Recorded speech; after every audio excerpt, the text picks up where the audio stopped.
Gene Murphy. Oh, geez, Murph. I remember the first day when you came to visit me at my house in San Bernardino, and you walked through the door. I thought you were Steve Martin. I did not know who you were. And my mom thought the same thing. But Murph, you have instilled, not just in me, but everybody you touched, I mean, hope, inspiration, and the willingness to compete. Some of the best times of my life, pretty much all of the best time of my life, has been here at Cal State Fullerton University under your watch. Of all the years I played at the highest level, I don't wear my Super Bowl rings. I just don't. I wear my Cal State Fullerton ring because it means a lot to me. And I don't want to get too emotional, but I love you, man. I do. Oh, Coach Murphy. Yeah. Hey, lovely, swell guy. That's what I'm waiting on to see now, to thank you for the years I was here. You know, Coach Murphy lied to us in 1981. But Coach Murphy one day sat in the meeting room with about 25 cocky freshmen and thought we can take the veterans' jobs. But the one thing he told us was, you guys are going to build the stadium of Titan Stadium in your lifetime. Murph was as flamboyant as anybody else at Cal State Fullerton. You know, if you needed a joke, call Murph. If you needed a ride, call Murph. We're willing to run through the wall for Murph. And so, in reality, we want to thank you, Coach Murphy, for all you've done, because even though we have our dads and our moms,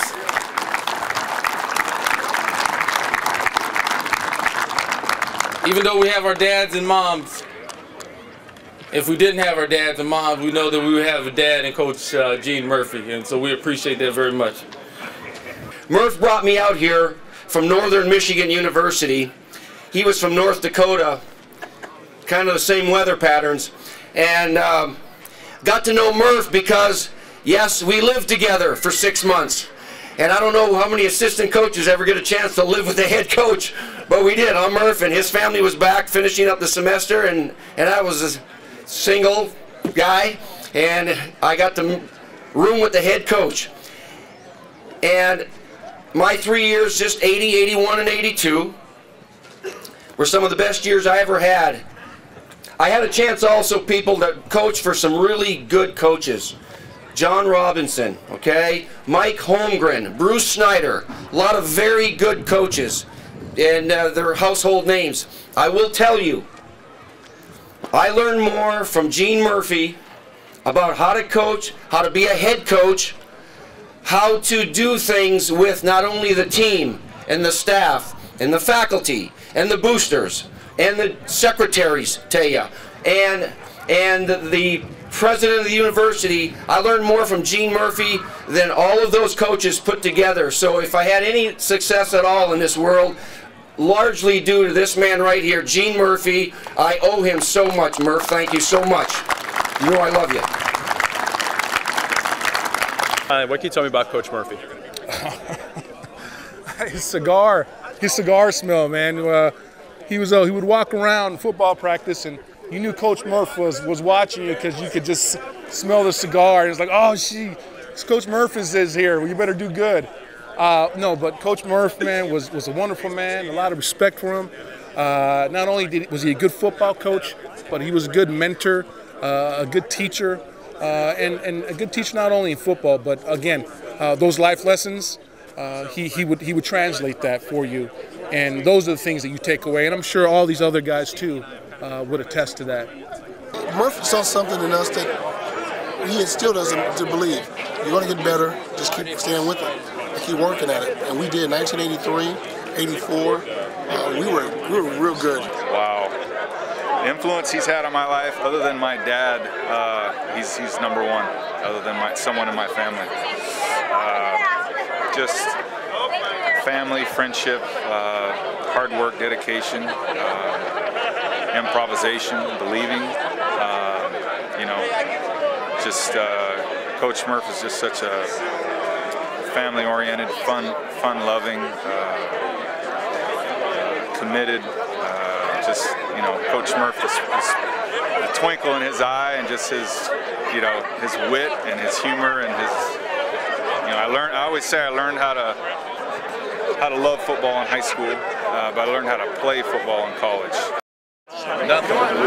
Trying to finish school. No, I just think, you know, Gene did a great job, you know, getting us kind of motivated for that type of thing, us against the world. And I think it, you know, in general, you might not have appreciated it back then, but growing up, I think now we've learned a lesson and realize, you know, it's kind of like you against the world all the time. And I think everybody here appreciates that and learned a lesson. And playing those big games for money or whatever it was, you know, we didn't realize that we were playing for the pride. So I think we all appreciate it. I was ineligible. Upon arriving at school, I found out I did not take the SAT. That little rule called Prop 48 that had just been instituted the year before, and my little high school didn't know about it. So he was bummed, but he said, I'm going to keep you out here at practice. Show up every day. You're going to stay involved. You just can't practice. You got to be in shorts. So he gave me a clipboard. I was there every day. Couldn't be on scholarship. Couldn't eat with the team. Nothing. He didn't like that. So one day in fall camp, he walks up to me after practice and says, Schulte, come here. I said, yeah, coach. He said, you got any money on you? And I'm thinking, why is my head coach asking me for money? You know, I'm 19 years old, I'm dressed in t-shirt and shorts. I said, no, coach, I don't have any money. He says, here. Starts digging in his pocket, pulls out a $1 bill, says, here, take this. I'm thinking, why is coach giving me a $1 bill? So I take it, I look at him, and he goes, all right, give it back to me. So I give it back to him, and he goes, there, you paid for your meals, now go eat with your teammates. You know, and I thought, at the time, I thought, boy, mom and dad are going to be thrilled. You know, they don't got to give me $500 a month for food. I've been eating out at Carl's Jr., but that wasn't why he did it. You know, looking back now, it was because he realized I was, you know, missing out on a time to get to know my teammates and get to start developing those friendships that I was going to have the rest of my life. And he was pissed that I was being denied that because of some stupid rules. So probably was an NCAA violation, but so what? NCAA is stupid. That's the one other thing I loved about Murph. You know, he was great about things like that. The second one was my first game that I coached, Coach Murphy, Santa Ana Bowl.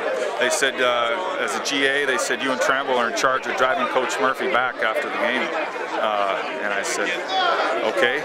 I said, have fun. And I said, all right. So me and Tramble are driving Coach Murphy back, and he's sitting in the back seat. He says, pull over here at that liquor store over there.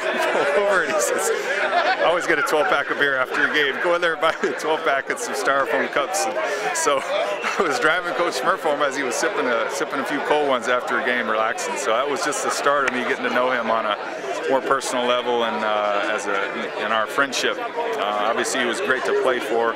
He was even better to coach for, and he's just a tremendous person, and I owe a lot to him. We didn't have any money, and we didn't have any weights. We didn't have any recruiting budget. So, but he never complained about it, and he never allowed us to complain about it or think that it was woe is me. He was always, all right, here's what we're going to do. We're going to do a jogathon, and everybody goes, you know, sell some laps, and we're going to raise, you know, $10,000, and we're going to buy some weights, and we're going to you know, pay for an airplane instead of a bus trip up to San Jose, and you know, and he made it fun. Put up the stadium ourselves. Forget about spring ball. We're going to put up the stadium as a team, and he made it fun. And I learned that, you know, you make those types of obstacles and those challenges. You make them fun, or you make them a grinder. It's a mental thing. And for Murph, he was an expert at finding a way to have everybody go, you know what, let's do this. This is going to be kind of cool, you know. I'll never forget when we built that stadium here, and we opened the season with Fresno State and kicked their butt. It was amazing, you know, and the guys really, they remember those things.